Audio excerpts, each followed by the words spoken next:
Hey. All right, so our seeds have arrived quite quickly, if I do say so myself. So if you haven't seen already, I did make part 1 and part 2 of my current seed collection, and I discussed some of the seeds I intended to buy. I ordered it in 2 separate orders, so one of them is here. So we're gonna talk about it. I think now, like November, December, is a great time to be buying seeds because most places are in stock right now, and you're getting the most stock you're probably gonna have in terms of like the sheer capacity of seeds that they have, right? So now you get it now, and then you don't have to stress about it next year. If you want to buy more seeds next year, of course you can do that, but if you have everything you need right now, plus maybe some wants, that might work in your favor. You know what I mean? Especially you just don't know the money situation or what the seeds quantities are going to be like then. So I ordered from MIgardener. I really love MIgardener because of the affordability of it, and I like his channel. I like what he stands for. I like how he takes good care of the community. So this right here is a sample. Oh, this is cool. They gave me a sample pouch of the Trifecta Plus. It's just an all-purpose fertilizer. This is really awesome. I've never seen this before in any of my little seeds packages. So it's a solid fertilizer. It says the ultimate soil supercharger for organic gardening with added trace minerals, beneficial bacteria, and fungi. So I actually intend to buy Trifecta Plus anyway, so that's cool that I have one. It says this feeds one plant, but I'll just probably sprinkle it everywhere. So it looks like like I said, I had 2 orders. So the first one is 1, 2, 3, 4, 5, 6, 7, 8, 9, 10 different packages. I'm super excited for these, to be honest with you. Now I'm gonna put this, my kids are wilding out right now, guys, so have some patience with me. All right, so I have okay, we're gonna talk about this first.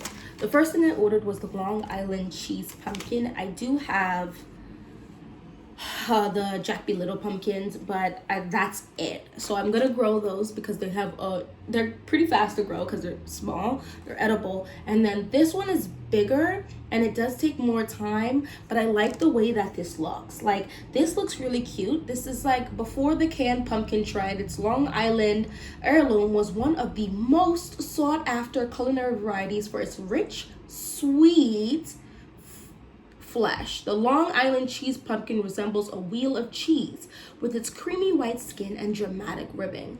One of the longer storing varieties, these fruits can store for 90 to 100 days. So it takes about 90 to 110 days to maturity, but it also can last about 2 months in storage, which is fantabulous. So if you go ahead and give yourself like 2 plantings of this a month apart, you're gonna end up harvesting this maybe right before that frost, and end up with pumpkins that will last you the rest of the year, as well as maybe into even the beginning, like just the beginning parts of January, which I think is great. There's a lot of things you can do with pumpkin. I put it in soups and stews as well as desserts, so this is great. And there's 15 seeds in here. I also ordered this. This is the Casper eggplant, a true white eggplant. This variety is unique and delicious, a rare Japanese variety that produces long 5 to 8 inch slender fruits that are creamy white to almost pure white, soft and small seeded. When ripe, the skin will lose its sheen and be slightly soft to the touch. Great in stir fries and Italian dishes with its mushroom-like flavor and silky texture. This is apparently container friendly to grow in as well for anyone who has a small property. So you can grow in containers, which is really cool, but you can also just grow it in the ground as well. I think that what's great about this is that I have the atypical purple seeds, like purple eggplant seeds, and then I have this one, so I'll get a variety. I think that's just cool to have different colors. I think what's also really awesome is growing stuff that you may not be able to just get at your grocery store atypically. I do have a farmer's market where they do have different types of pumpkin, but I really have to go over there to go get that. So I think this is gonna be cool and this is gonna be nice. It's giving different colors, right? Because you have like I feel like a lot of things are red and green, and what other colors? Red in the garden I'm talking about specifically. Red, green,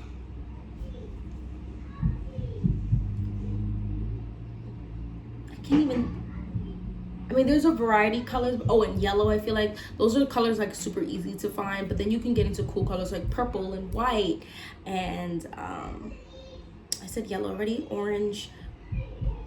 There's just a ton of colors. Pink. There's a ton of colors you can have, and you can end up in your garden in some cool like patterns. So that's kind of where I was going for when I was trying to get these still edible, because that's just where I'm at right now, but also like cool, right? So let's get into like herbs, I guess you could say. Yeah. So I have two here. This is lemon balm. Lemon balm is an heirloom herb that grows. There we go. Come on, focus it here. Lemon balm is an heirloom herb that grows much like mint, except far less evasive. It has a citrusy smell with a touch of mint and is amazing in teas. Used to help soothe symptoms of anxiety, depression, and the common cold, this herb is loaded with antioxidants and vitamins, as well as essential oils that should find its place in anyone's tea garden. I'm super excited about this. This is, in fact, container friendly, and it's perennial in zones 5 to 8. This is 40 days. In a little more than a month, you're gonna have lemon balm to harvest. I've recently tried lemon balm. I do, and I like it. This is 300 seeds in it. My thing is I can buy it, and I do intend to buy it from where I'm buying it, but I also want to grow my own. I want to have my own storage.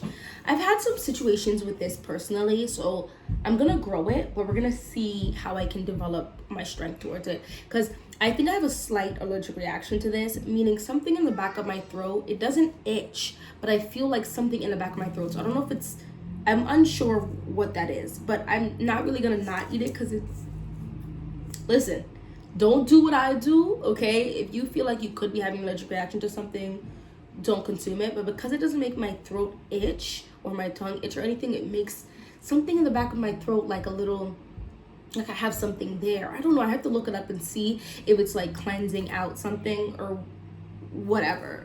I don't know. We're gonna see. But I really like this. It's just weird because I have regular basil and I don't see that problem. So I don't know. But I've been drinking it as a tea. This is holy basil. All that chatting I was doing just now, I didn't even say that. Also known as sacred basil, is a highly revered herb in Ayurvedic medicine, renowned for its medicinal and spiritual significance. This aromatic plant features green or purple leaves with a slightly peppery and clove-like flavor. Known for its adaptogenic properties, holy tulsi is used to reduce stress, boost immunity, and promote overall well-being, making it a valuable addition to any herb garden. Holy basil grows much like traditional basil varieties, but does not bush as much. This is about a 2-month process of growing, so I'm gonna grow this next year. So, and it tells you to prune it, and there's 100 seeds in here. I'm gonna grow this. I can grow this just to give this away or whatever, but I can also drink it. I feel like I just think it's gonna be okay. So, and I have no issues with basil, so it could just, like I said, be clearing me out, and that's kind of the situation. But so that's the herbs. Next, I have some beans here. This is the garbanzo bush beans. Now, what's interesting about this is it's green. Now, this is chickpeas. I'm fairly certain. Garbanzo is chickpeas. So, it looks green in this picture, but chickpeas in the store are yellowy. So, this is going to be interesting. I don't know what the process is to get it to turn yellow, or if they do nonsense in the grocery store for it to be yellow. But I love garbanzo, aka chickpeas. This is commonly known as chickpeas, are a versatile and nutritious legume grown for their edible seeds. These bushy plants reach about 18 to 24 inches in height and thrive in well-drained sandy loam soil with full sun exposure. The pods containing 1 or 2 seeds are rich in protein, fiber, and essential nutrients like iron and folate, making them a valuable addition to a healthy diet. So they're used in things like hummus, soups, and stews. The plants are drought tolerant and nitrogen fixing, enhancing soil fertility for future crops. I can kind of understand the more I get into this very vast, magical, thought-provoking world that is gardening. I can kind of see how like certain things are just the whole point of like crop rotation, right? Because some plants will take nutrients and then as stuff rots back into it, it'll put it right back in there, which I think is insanely amazing because things like tomatoes and peppers are such heavy feeders. And I'm learning this, and I we'll have another big conversation. Look for the video, which will coming out not that much after this video, where I just talk about the different ways I grew this past season, the different ways I grew and how I feel about each one and the pros and cons of all of them, because it's definitely super interesting. This is also container friendly, which would make sense. It only gets to 18 to 24 inches. What is that, like 2.5 feet? It's not that big. So 85 to 120 days is a long time. So we're looking at 3 months of growth, which is kind of insane. Harvest garbanzo beans when the pods turn yellow and begin to dry, typically 100 to 120 days after planting. For fresh beans, pick when pods are green and swollen. For dried beans, wait until pods are fully dry and brittle. Harvesting at the right time ensures optimal flavor and quality for storage. That's the other thing I'm getting into. I think gardening is cool. It's like the gateway to fun / healthy / more original living, right? Because as you get into gardening, you end up with surpluses of things, and in order to not waste it, you can give it away, but you can also do things like storing it. There are things that you don't have to can, which is kind of where I'm at now. However, next year I think I'm gonna try canning, but there are things that you can just cure, and then it'll store for a few months just after that curing process. And then there's some things that you can just like water bath can, which I think is what I'm gonna get into first, where it's just like, oh, you get a big stock pot and you fill it up with water and you put the cans in there and you let it boil. And to my understanding, it boils away any potential bacteria, and then after it does that, it seals up the can to limit the amount of oxygen that is in there, so that you have something that is shelf stable, right? But only certain things can be water bath canned, because then everything else has to be pressure canned as well. So that's a whole different world, but gardening is almost a gateway to that world. Does that make any sense? Let me know down in the comment section if you garden and if you have garden led you to doing other things like canning. There is 25 seeds in here, which doesn't sound like an insane amount, but these are bigger seeds.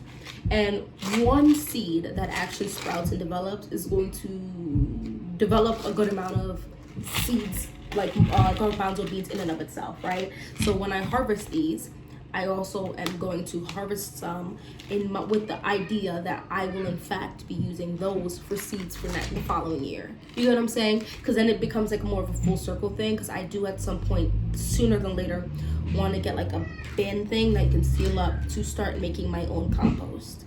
Because it doesn't seem as complicated as I thought it was going to be at first. We'll see if that's actually true, but super good vibes.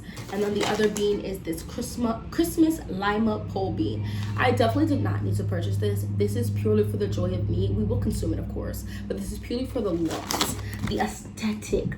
This is a vibe. Can you see this? Okay. This says Christmas lima bean is an heirloom variety prized for its striking appearance and rich flavor. These large flat beans are molted with maroon and white, resembling festive holiday patterns.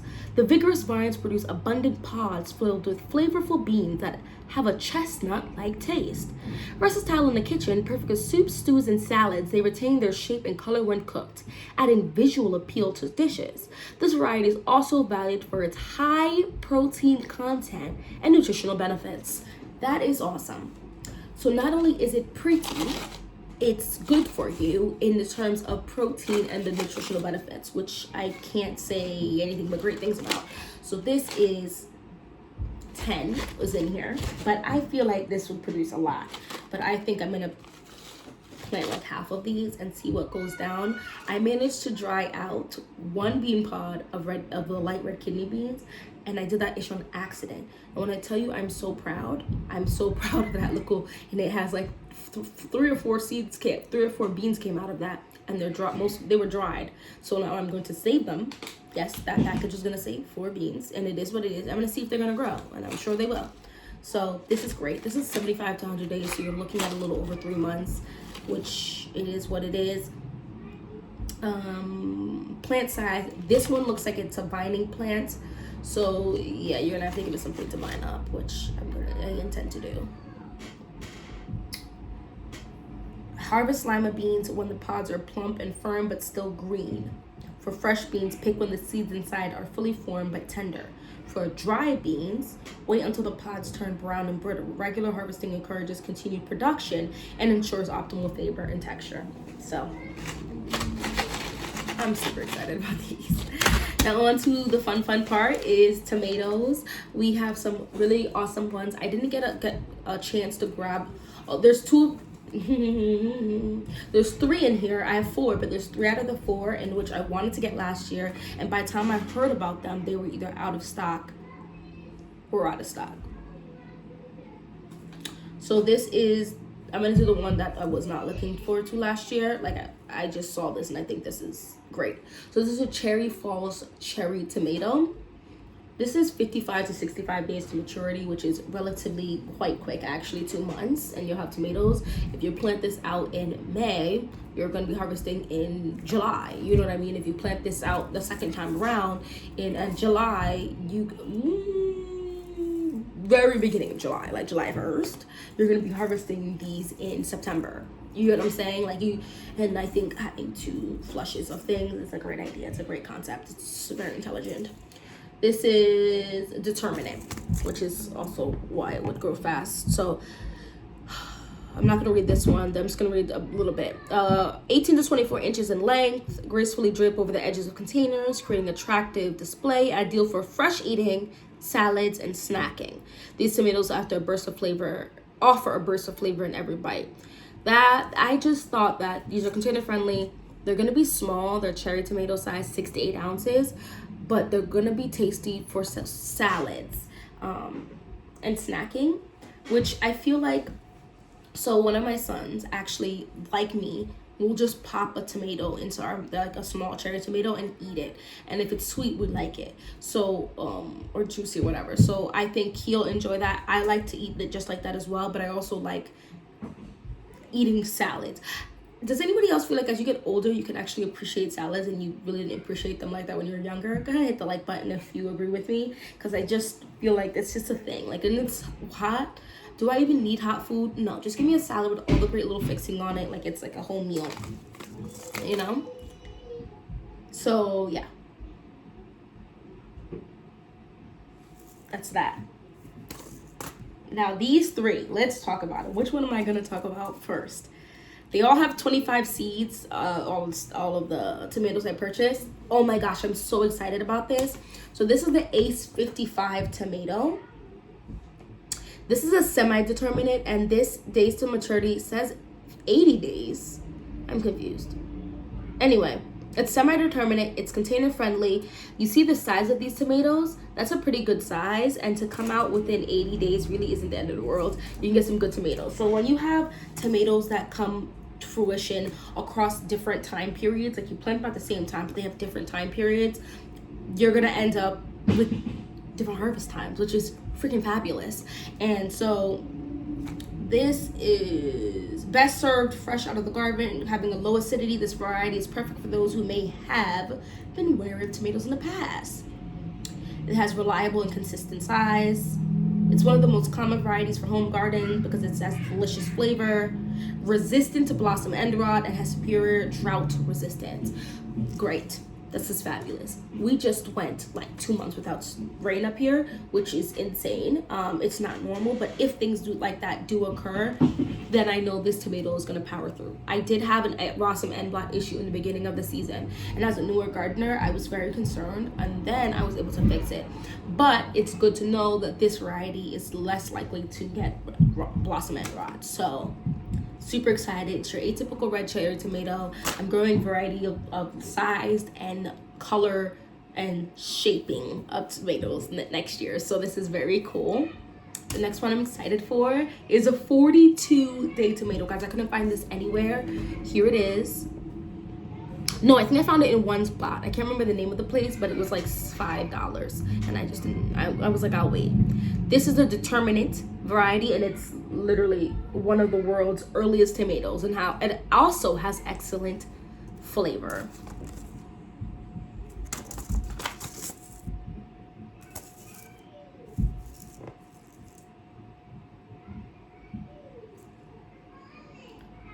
So this, I'm a little confused.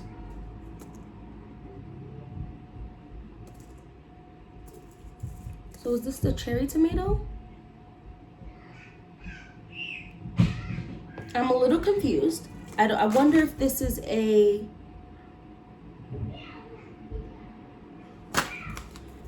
So the Cherry Falls cherry tomato fruit size is 6 to 8 ounces, and then the 42-day tomato is 1 ounce. But it doesn't say that this is a cherry tomato.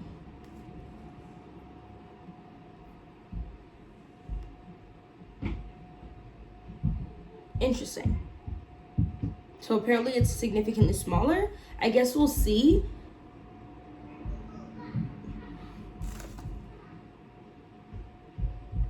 I wonder if that's a typo. 1 ounce sounds really small. I don't know. You let me know, guys. Have you grown the 42-day tomato? And how big was that? Because that sounds really tiny to me. Tomatoes come in a variety of colors, so therefore we can learn to determine ripeness through other senses. So this one's right there. As tomatoes reach their peak ripeness, their aroma will become stronger, signaling they're ready. So this is 42 days. I'm excited because it's going to come much faster. It's determinate. We'll see how big they are. Yeah, well, I guess we'll see. And then the last one, this got gas, a lot of gas from Jess from Roots and Refuge, so I had to buy it. This is the Dr. Weiss tomato, but this is the yellow one, so I don't know if she means the yellow one or not, but I feel like it's probably very similar anyway. This is 80 days. This is completely indeterminate. Long-standing heirloom favorite. This tomato's low acid, rich in flavor, and stunning, meaty beefsteak variety developed by a circus owner and a doctor. This tomato was an immediate hit because of the deep tangerine colored fruits weighing over 1 pound. So that is very cool. So that's all I got this particular order. Super excited for next year's growing season. And at first, like when the growing season was ending, I was like, oh my gosh, I need a little break. I think I took about 3 weeks off, and my garden just turned into mayhem. Like I harvest so many tomatoes, and it turned into mayhem, and I kind of let things start dying out, and then I came back and I pulled everything out, and I have a new bunch of seeds in there. And I'm like, okay, and I kind of got re-excited about planting, just to come to be like, dang, the fact that I can't just like continually growing stuff and putting in new beds to grow made me a little sad. And then I realized it's already midway through November. Well, almost. It's like November 12th or 13th. Guys, it's insane.